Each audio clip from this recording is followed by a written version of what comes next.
ভারতের প্রধানমন্ত্রী নরেন্দ্র মোদী বারাণসী থেকে লোকসভা নির্বাচনে প্রতিদ্বন্দ্বিতা করছেন।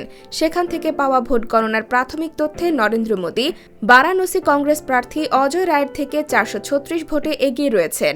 ভারতীয় সংবাদ মাধ্যম হিন্দুস্তান টাইমসের লাইভ প্রতিবেদনে এ তথ্য জানানো হয়েছে।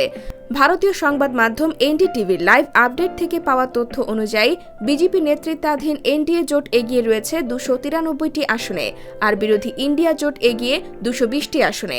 ভারতের সংবিধান অনুযায়ী কোনো দল বা জোট যদি সরকার গঠন করতে চায় তাহলে তাদের লোকসভার 543টি আসনের মধ্যে কমপক্ষে 272টিতে জয় পেতে হবে। ভারতের দুই প্রধান রাজনৈতিক দল বিজেপি ও কংগ্রেস নির্বাচনে অংশ নিয়েছে জোট গঠন করে। ক্ষমতাসীন দল ভারতীয় জনতা পার্টির জোট এনডিএ বা ন্যাশনাল ডেমোক্রেটিক অ্যালায়েন্স শুরু থেকেই 400-র বেশি আসন পাওয়ার প্রত্যাশা করছে। গত 19 এপ্রিল শুরু হয় ভারতের ভোটের মহাযজ্ঞ। 7 ধাপের নির্বাচনের শেষ ধাপে ভোটাভুটি হয় 1 জুন। লোকসভার 543 আসনের জন্য এবার লড়েছেন 8,360 জন প্রার্থী। সরকার গঠনের প্রয়োজন কমপক্ষে 272 আসন।